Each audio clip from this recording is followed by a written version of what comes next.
Assalamualaikum warahmatullahi wabarakatuh. Bismillahirrahmanirrahim. Salam rahayu, salam sejahtera, salam kewarasan, salam untuk seluruh yang ada subscribe di YouTube saya. Salam buat keluarga kalian. Kali ini saya akan membahas soal sukma kembar Satrio Piningit. Apa itu sukma kembar? Yang pertama, sukma kembar Satrio Piningit itu berbeda-beda kalau dalam pandangan saya. Yang pertama, Satrio Piningit mempunyai sukma rambutnya yang sangat panjang dan dia memegang tongkat. Dan tongkat itulah kelak yang akan membelah laut maupun tanah. Itu menurut saya pribadi itu adalah tongkat Nabi Musa alaihissalam. Yang kedua, Satrio Piningit berambut sebau dan mukanya bercahaya. Jadi sukma Satrio Piningit mempunyai dua makna, yaitu bagi saya satu, yang berambut panjang Satrio Piningit itulah jiwa kesatria yang dia mengolah di alam kegaiban, menundukkan kaum jin dari golongan gaib yang tidak mau tunduk. Itu yang rambutnya panjang setahu saya. Yang kedua, yang rambutnya sebau, sepundak, maaf sepundak ya, itu Satrio Piningit melambangkan sukma itu adalah sukma yang dicampuri nur. Jadi sukma itulah yang tidak dapat ditembus mukanya oleh siapapun kecuali atas izin Allah. Karena apa? Karena saya dapat petunjuk dari Allah Subhanahu wa taala. Entah itu kapan, saya tidak mau mendahuluinya. Satrio Piningit hanya dijemput oleh pasukan berjubah atau ulama, dan antara ulama itu yang dapat melihat Nur Muhammad yang ada di dada Satrio Piningit atau cahaya yang ada dalam tubuh Satrio Piningit.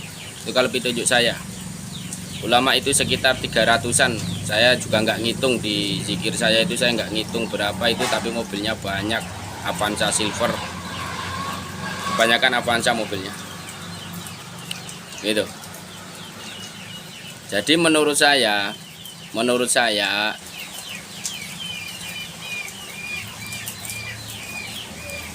kita cuma menunggu saja,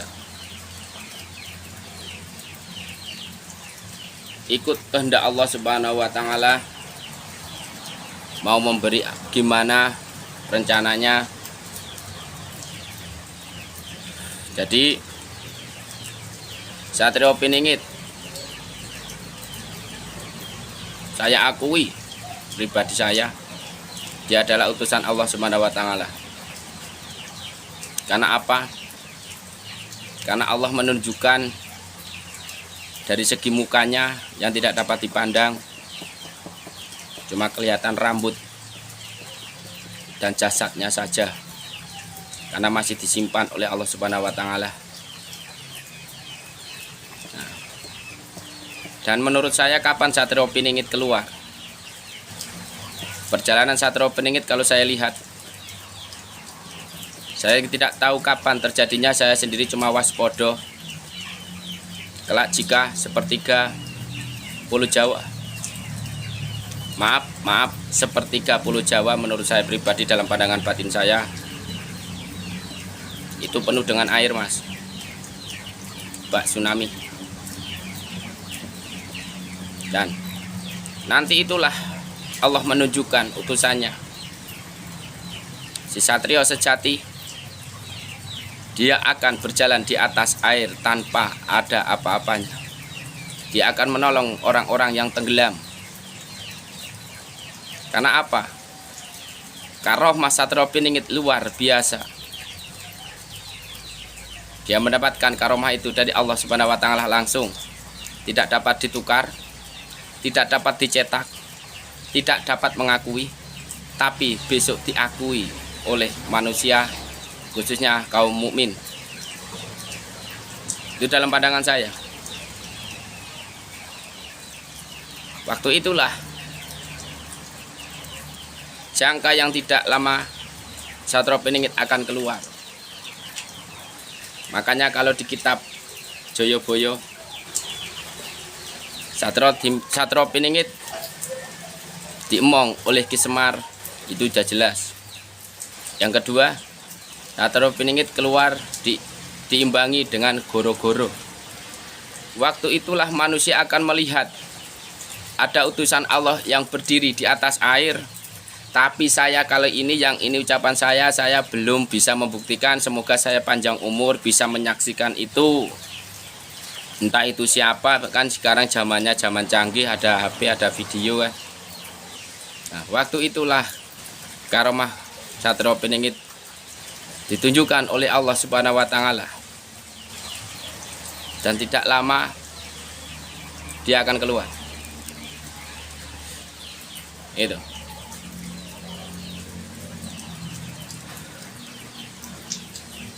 Dan apa itu? Dalam Satrio Piningit atau Ratu Adil kalau bagi saya, Ratu Adil adalah welas asih.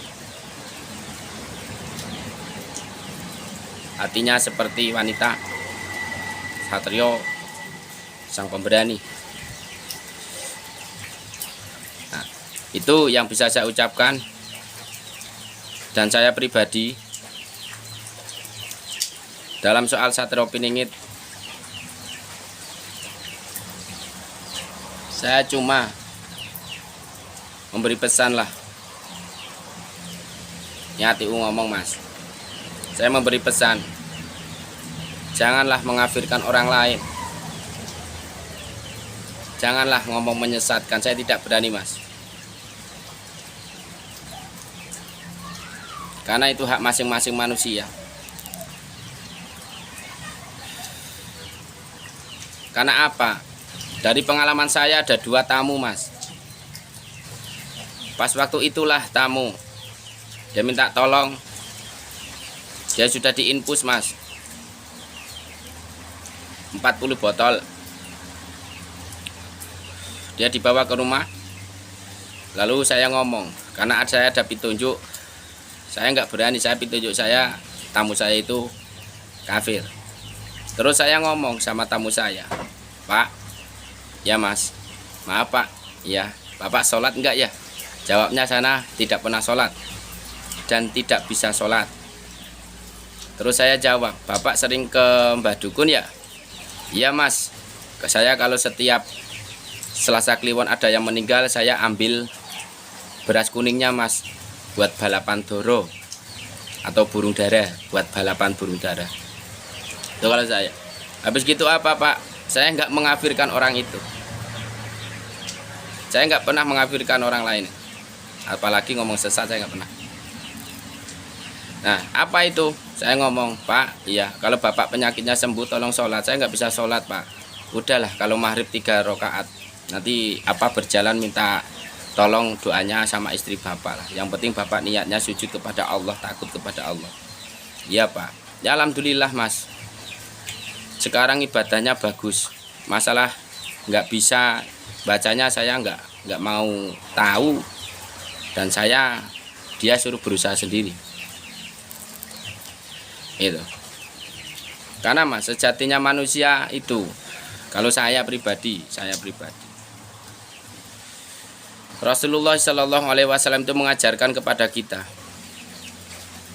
mungkin yang mendengar YouTube saya pernah bermimpi Rasulullah, dan mungkin di YouTube saya pernah bermimpi ada lambang gunung dan ada raksasa yang ada apa bahasanya Jawa itu sungu, kayak sungu kerbau.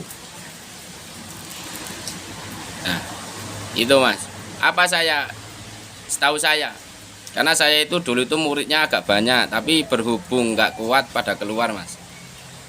Nah, habis gitu apa? Bagi siapa yang bermimpi Rasulullah dan dia mau meniru sifat Rasulullah, maka pasti dia itu menunduk. Karena Rasulullah itu setiap berdiri dia menunduk Mas. Itu. Padahal Rasulullah Shallallahu Alaihi Wasallam kanjeng Nabi, dia di sampingnya Allah menunduk. Apalagi saya Mas, saya masih belajar. Itu. Nah, terus bagi yang bermimpi ada gunung dan ada raksasa, maaf saya menggambarkan dari pengalaman saya pribadi, karena saya punya murid. Saya bertanya, ya Allah, lambang apa? Lambangnya itu orang yang bermimpi gunung dan ada makhluk raksasa, itu lambangnya dia diberitahu oleh Allah Subhanahu wa taala. Soal satu Gusti Allah mengingatkan, pasti orang itu berambisi harta, kaya. Itu lambangnya gunung dan lambangnya buto, ada sungune, rokok Mas. Jadi itu setahuan saya Mas. Dan saya, bagi yang mau mendengarkan, bagi yang takut api neraka dan siksa kubur, itu ada Mas. Dan saya sudah menyaksikannya Mas, ngeri. Yang pertama Mas, hormatilah ibumu yang melahirkanmu. Dari tahap pertama bawah Mas. Nanti yang kedua, imanilah malaikat Allah, yaitu gaib. Kita disuruh mengimani alam gaib, bahwa gaib itu ada. Yang ketiga, kita suruh bersolawat sebanyak-banyaknya. Kalau saya pribadi minimal 100 sehari Mas. Kalau saya pribadi, saya tidak mengajak, tidak apa, saya cerita ini. Yang keempat, ingat selalu kepada Allah Subhanahu wa taala, yaitu zikirullah. Itu Mas, tapi harus ada guru ya Mas. Kalau tidak nanti iblis udah siap, biasanya itu udah siap nyerang di otak. Nah, karena apa Mas? Saya selama perjalanan saya pribadi sebagai spiritual, ada seginya murid-murid saya ajak biasanya Mas di samping saya itu. Ya, memohon kepada Allah, ya Allah, ini yang satu kenapa tidak mau keluar ya Allah? Langsung ada suara di sini Mas, itu iblis Mas. Terus saya ngomong, kenapa saya tidak bisa mengeluarkan iblis? Terus jawabannya apa Mas? Iblis tidak dapat dikeluarkan dari manusia kecuali manusia itu mau bertobat dan mau merubah jasad dirinya sendiri dan mau lebih baik untuk ibadah kepada Allah dan Rasul kita Shallallahu Alaihi Wasallam. Gitu. Jadi saya pribadi tidak pernah saya dapat pasien kok maaf aja ini kok ada seolah ifrit. Jadi maaf saja. Saya suruh orang itu bertobat kalau mau sembuh, kalau enggak ya saya enggak mampu Mas. Gitu. Nah, saya gambarkan sedikit. Apa itu seton? Hati saya bilang Mas, jangan bilang seton tapi nggak tahu seton. Tahunya cuma api. Ya kan? Karena di Quran, di hadis tuh tahunya setan itu api, terbuat dari api. Jangan nyampe tuh bilang nih Mas. Seton itu lebih ngeri Mas. Karena apa? Seton itu tidak tahu surga. Nah, seton itu awalnya seton itu bagaimana Mas? Satu, kalau selama perjalanan saya bertanya, ya Allah ya Rob, kenapa keluarganya ini ya Allah diuber dari bangsa jin dan seton? Terus saya dapat mas petunjuk, ya kan, dulu dia demi Allah untuk berbohong mas. Nah itu. Terus saya dapat pasien kesurupan mas, saya tidak kenal pasien itu. Terus saya ngomong, siapa kamu? Saya roh gentayangan mas yang tidak diterima Allah. Terus saya jawab, kenapa matimu? Saya jawab mas, saya dulu mati bunuh diri mas. Saya mau ke langit saya ditampel, saya ke bumi saya ditampel. Naudzubillahi min dzalik. Sana jawabnya, saya tidur cuma di pepohonan mas. Makanya saya masuk melalui mulutnya orang ini. Siapa nama kamu? Ini enggak saya sebut mas, karena ini di publik. Habis kayak gitu mas, saya ke desa yang di itunya ternyata benar. Waktu itulah saya yakini hati saya dan ini petunjuk saya mas. Itu. Apa itu seton? Sesosok manusia yang dahulunya meremehkan Allah Subhanahu wa Ta'ala dan tidak diterima sepanjang dunia ini, dihabisin atau diledakkan. Kulak berapa tahun lagi saya tidak tahu. Itulah wujud seton. Makanya seton itu nanti gentayangan dibimbing oleh iblis. Makanya ada mas, makanya ada. Kalau nonton video saya makanya sampai habis, biar nggak salah paham. Makanya ada itu di bawah, tolong cari. Ada wanita yang bermukena putih, itu dicepatkan nggak apa-apa. Saya jawab, kamu bangsa apa? Seton. Syahadat. Apa syahadat?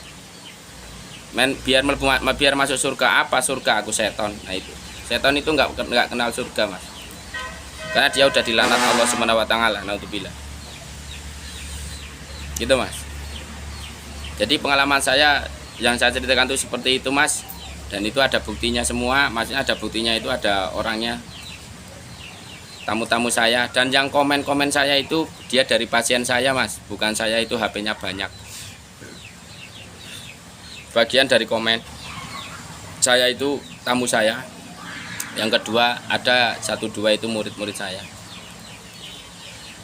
Itu mas. Jadi saya akhiri ya mas ya. Semoga kita, hati saya mau ngasih wejangan nih katanya mas.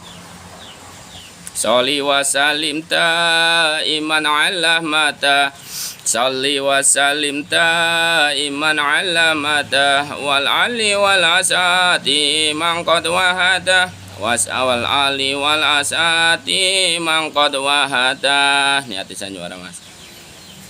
Dadi yo manungsa aja deru mangsa, dadi yo manungsa aja deru mangsa. Eling karo dosa ngesuk akhirat ana siksa, eling karo dosa ngesuk aneng akhirat ana dosa. Khusus orang Jawa yang tahu bahasa Jawa ya mas, ini saya cuma menurunkan hati saya. Gitu. Jangan remehkan api neraka, hati saya bilang. Jangan remehkan lantrat Allah. Jangan remehkan siksa kubur. Kelak kita di alam baka pasti akan menemuinya.